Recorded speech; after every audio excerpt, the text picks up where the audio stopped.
the text today, so a bunch of people bounced over there. If you are commenting in the Facebook live feed, just know I won't be commenting back on that because I can't see that while I am doing this.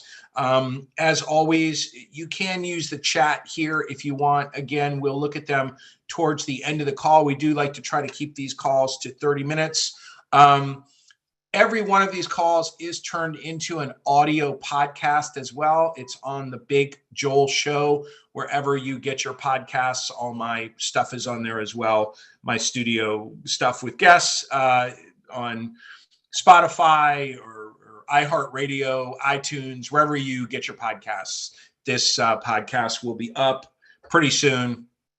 Again, a big thank you to Kevin Lechko for that idea so he could listen instead of having to watch. So no guests today. You just get me. Aren't you lucky? As 2022 comes to an end, I don't know about you, but this year has gone extremely fast.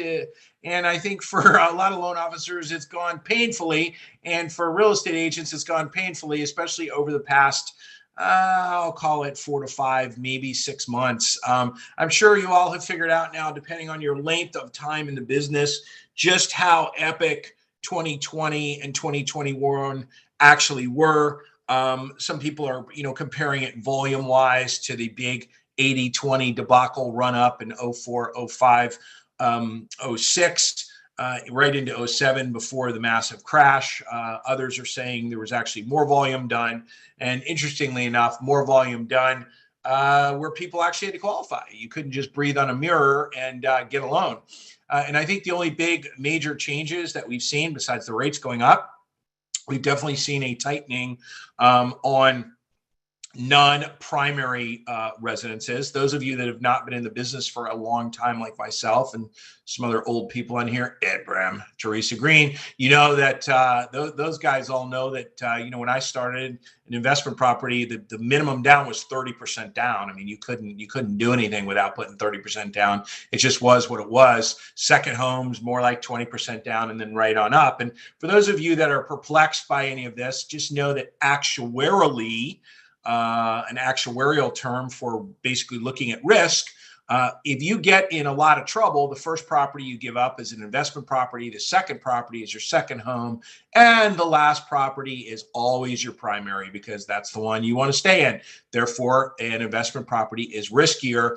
That's why you have seen most of the lenders back up on that. And it's a little more expensive to buy those properties now. With the current rates, it's really hard to even cash flow them unless you are putting, maybe I was talking to someone this morning, I think it was Ed or Nick or someone that it's more like 25 or 30% to make it cash flow, depending on where the property is. I guess you could get a gem in a market where you're Airbnb or VRBO and you can make it cash flow very, very easily. But that's been a major change. Obviously, the rates are up. When I started, I was writing loans at 12 or 13%. The whole 2-1 buy down thing is kind of cracks me up a little bit because that was what we did all day, every day back then. That was really one of the only ways to get people qualified. But I think a lot of people are prognosticating that we are going to see the rates drop in the call it early spring, maybe even what some people would call late winter, early spring, and solidly into the 5s. I know you could write a loan in the 5s right now, but solidly into the 5s. And I personally am very bullish on 2023. I know a lot of loan officers aren't.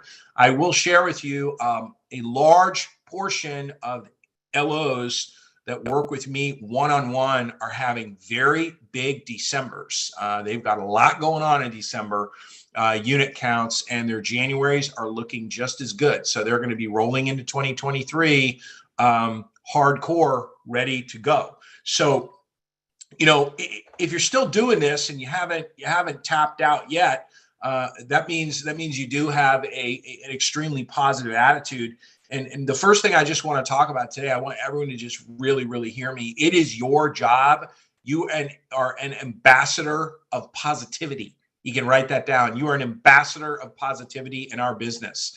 You should be nothing but positive at all times. If you ever find yourself joining the naysayers or putting something online or complaining or needing a wambulance, as in wah, you got to call a wambulance about the market or about anything, you really need to back off that. It is our job to be positive. The media does enough of a job to get everyone going negative. Now's not the time to buy. You should wait. Prices are going down, this, that, and the other. And then I'm talking to someone, they're telling me something just went for 20 over because it was priced right. And there were seller concessions and boom, it went for 20 over what it was priced for. So I'm sure in each one of your markets, you're finding all kinds of examples of these different things. There's low inventory, medium inventory, high inventory all over, depending on the exact market that you're in. But none of this matters because the bottom line is I think there's still almost 4 million people that want to buy a house if they can. They literally would like to buy a house if they can. So that is a dauntingly high number. And what that means is that they're eventually going to buy a house. So you all and real estate agents are, in an extremely good business that is going to keep going good for a while, as long as you're doing the things that you're supposed to be doing every day. If you're sitting around having a pity party for yourself because you're used to closing 10 loans a month, 8 refis, and maybe 2 purchases by accident, and now you're closing 1 or maybe 2 purchases, well, that's on you if you're sitting and having a pity party. I will tell you that there are loan officers, I'm not going to call anyone out, but I can see some of you with your cameras on right now, in Wisconsin, that I know are still killing it right now with units that really are not even slowing down. Okay, so don't think that the whole industry is sitting around having a pity party, because they're not.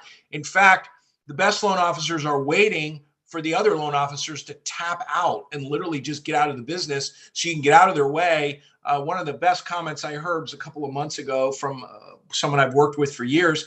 And he simply said, Joel, I don't really care. I'm smart. I've been smart with my money. I'm still closing lots of loans. I'm just like lying in wait for the spring. Let these other loan officers get out of the way. And I'm going to do more business than I've ever done before, because I can already tell from the vibe from the agents what is going to go down. So the bottom line is this too shall pass. What is going on right now, and every day the consumers get or the potential buyers and the sellers, they get used to where the rates are, and they wrap their arms around it. Obviously, if you know what you're doing, you know how to discuss payments versus an interest rate. The other thing that is factual, and I would love, someone can go in the chat on this. If in your individual market you are seeing rents decline, please let me know, because no one is seeing rents decline anywhere. Okay. There's all kinds of articles about housing prices dropping and this, that, and the other, but I have not seen one article about rents declining, which means if you know what you're doing and you know how to pencil sell, you understand that it's still a good idea to pay yourself instead of pay a landlord. You know that math. That is factual. Okay. And that leads me to my second point. My first point was be an ambassador of positivity. My second point is, man, you've been hearing me yelling and screaming about pencil selling forever. If you haven't figured out how to pencil sell, if you don't know how to qualify with a calculator, a pen, and a piece of paper, you need to go find someone to teach you really, really fast, because the difference between the great loan officers and the mediocre loan officers right now is the advice that you are giving. These agents are having a very hard time with their clients. They need us now more than ever, not just to app someone and close someone smoothly. They need you to help them really secure the transaction. And they are looking for partners that can and will do that. Yeah, that's extra work for you all, but it's extra work you put in now to own the market later. So understand that if you're not and you can't do that, if you ever let anyone in your automated app without talking to them first, I'm just going to put it out here. You guys can burn me at the stake for it. But the bottom line is shame on you. You should not be doing that.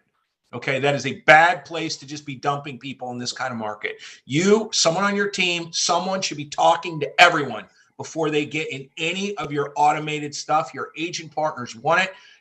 Those of you that know me well here know that I've worked with agents for 25 plus years. And the bottom line is that's what they want from their lender partners as well. You all need to be all in, truly partnering. And what that means is doing your part. And in a market like this, there is a lot for lenders to be doing, a lot more than a lot of you all have ever done before. So if you don't know how to do that, if you don't understand future value of money, if you don't understand how to tell someone what they're really netting on a house that they bought, and then they're selling, then they're buying a new house, if you don't know how to do that math, you need to have someone teach you, because your partners are really expecting it. So be an ambassador of positivity at all times for everyone. And man, dig in and do your job. Dig in and really talk to people. Okay. Hey, Josh, there's some kind of background. I don't know what it is, but it'll probably be bad on the audio. It sounds almost like an old school dial-up modem. If can we just mute everyone? If you can, that'd be great. And then they can unmute if someone wants to talk. So know what you're doing. Okay. Third of all, actually, take a look at every unit you closed this year. Okay. Every unit you closed this year. Where did it come from? Literally, where did it come from? Okay. Now, if you want to do a little testing, not to make yourself look bad, Josh, if you can mute everyone, that would be awesome, because I'm hearing a lot of background. There we go. Nope. People are still coming on here. Hold on, guys. I apologize. I'm going to let Josh do that. Okay, everyone, write down where every single unit came from, every single loan. Okay, if you want to cross-check yourself against 2021, which was one of the biggest years ever in mortgage, if you are down on your purchase units 10% or less, that is a victory, massive victory. So if in 2021 you closed 150 loans and 60 of those loans were refis, so you closed 90 purchase loans in 2021, 90. If you are closing 81 or more purchase loans for this year, victory. Okay? Josh, can you unmute for me, please? Josh Brown. Ooh, now it's gone. Okay. All right, everyone. Thank you, whoever just went in the chat. Okay. That is a victory. All right. All of you all should take a hard look at that. Take a look at it. Subtract the refis. Just look at your purchase units. That's the real market that we're in right now. Don't sit and say, oh my God, I'm down 60%. This is horrible. Wah! Well, no, you're probably not, because you got to take those refis out that you're not going to be doing right now at all. What are you really down? And I bet some of you might be up. You don't need to wave your hand if you're up, but I bet some of you all might be up, because I know some of my one-on-one people are actually up, which is pretty cool, I think. Okay. So take your units for 2021, units, not volume, subtract the refis, see how many purchase units you had, and then check your purchase units. Well, we're already in the second week or third week of December. Check your purchase units year to date. You know what you're closing, extrapolate, see what it looks like next to each other. Okay. Now, once you see where all of your business, all of your purchase business came from, say to yourself, okay, what am I doing to deepen any of these relationships or even develop new ones if you had a buyer that wasn't attached to an agent, or maybe was attached to an agent that you didn't know? Okay. Have you seen them? Have you done anything with them at all to deepen that relationship? Okay. A lot of you all were in your offices for so long, COVID, and then just being so busy, you all have not really been out. Okay. And you're still not out. You're still throwing the COVID card, or you're throwing some kind of card that you're too busy or whatever. I'm telling you, people are out and you need to be out. All right. And if you're not out in front of people, then someone else is in front of your relationship. And believe me, that's where you want to be. Okay. if you end up messing up the loan and another loan officer grabs it as a save, I'll just pick on her because Kristen Ambos, she brought lunch to the meeting today, but didn't share with me. And we all know no one's allowed to do that. I can tell you that Kristen is going to get in her car and she will be in front of the agent that gave you the deal that she saved probably within 72 hours. Physically in front of that agent. Kristen's in Wisconsin with guaranteed rate, does a lot of units, and I can tell you she will be in front of your partner, soon to be your ex-partner, very, very quickly. So understand that these loan officers that came to play and are not slowing down are looking to take market share right now. So all of you all should be doing the same thing. This is the time to take market share. You should be taking loans all over the place, okay? If you're not getting 3 or 4 saves a month right now, or at least 2, you should really look at what's going on. Because let me tell you, every lender from the big banks to the tiny shops to the middle, to the massive correspondents, everyone has reduced staff. What that means is any loan officers that did not know what they were doing before their staff went away, now they really don't know what they were doing because they're handing a loan to people. Those people were getting it done and it was closing. Now they're handing a loan to air. It's going nowhere. It might be going directly into underwriting and denied or beaten up, which gives you a chance to grab it and close it. Okay? Very, very important. All right? So be positive all day. Be super positive. Understand how to pencil sell and actually look at your numbers. Your job is to find people who know people who need mortgage loans.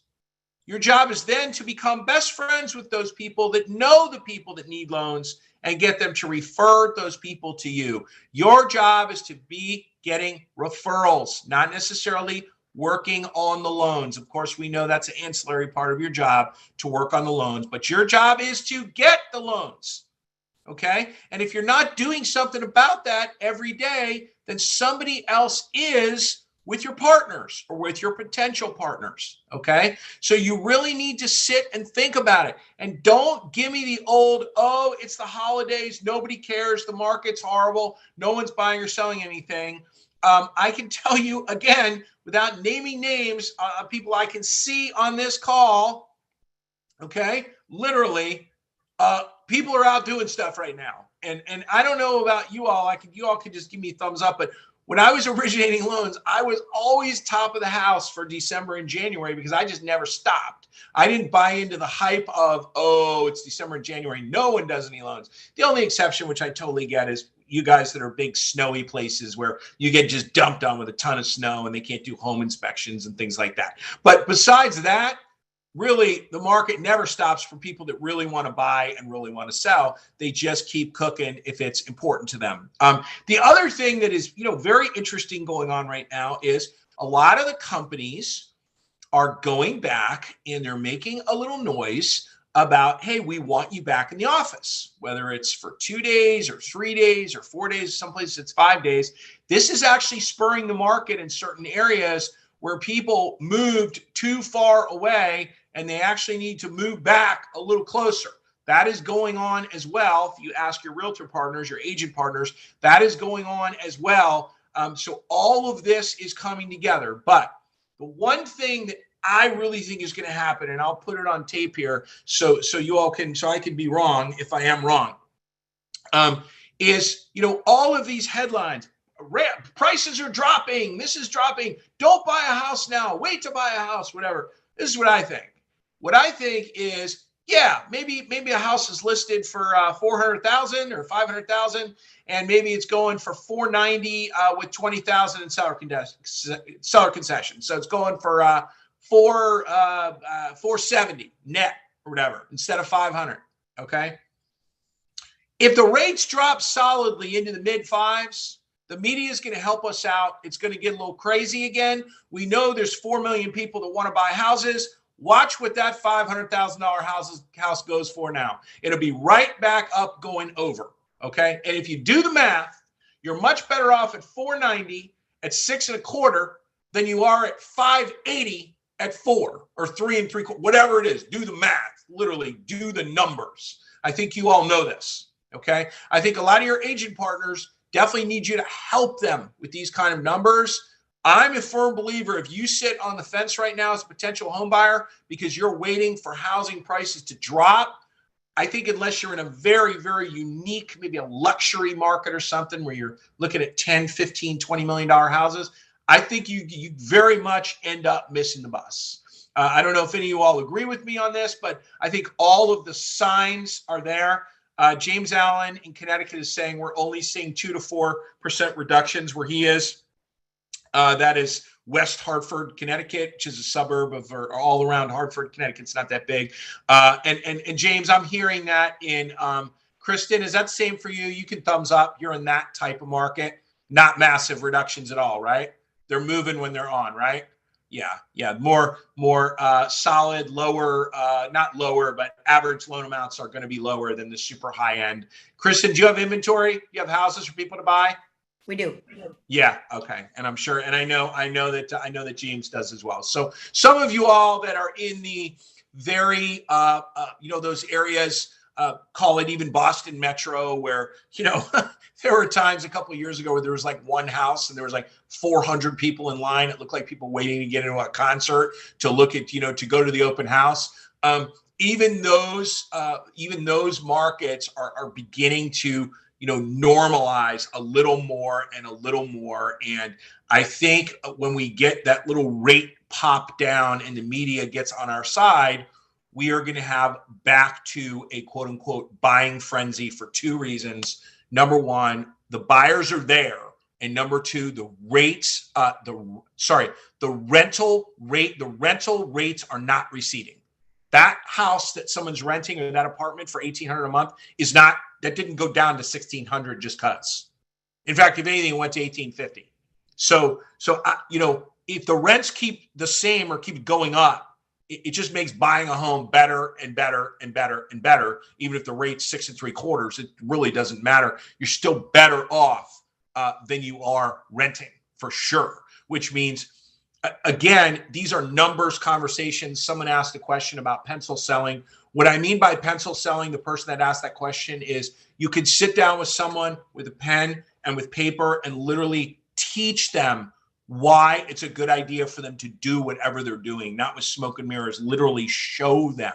Whether you're teaching them a tax write-off, whether you're showing them time value of money, whether you're showing them what it would mean to have a mortgage, even if they didn't prepay the mortgage, what it would mean to have a mortgage over 5 years versus paying rent over 5 years, little things like that. Paying to, fix up your own house instead of, paying to maintain, some kind of a rental property for someone else. So that's what I mean by, pencil selling. So, the bottom line is this, and I don't know how you all feel. I only know the people that I specifically speak to, but the bottom line is, I think everyone should be ready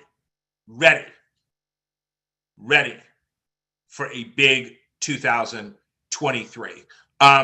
Tim, to answer that question, Tim Galoo asked about how are you helping an agent, someone that needs to list their property with a 3% mortgage. And Tim, I think what you're going to hear what a lot of the agents are doing is if they can, they're coaching them to just keep that as a rental property, meaning if they need to move because they had another kid, or there's a reason that they're moving. They're not moving to just be a real estate investor. Again, Tim's asking with the agents where they have a potential seller that's got a 3% 30-year fixed, and they're like, well, I can't leave this rate. I mean, I can't. So Tim, the only logical thing you could say, the only ethical thing you would say is if someone needs to move because of family size, upsize, downsize, whatever, the agents are teaching them how to structure with their lender partners to keep it, rent it, because they know they're going to have high rents, and then boom, go to their new home. So that's what the agents are telling me that they're doing, because there's nothing else they can ethically say besides that, which is fine. Yeah, don't get rid of it. Keep it.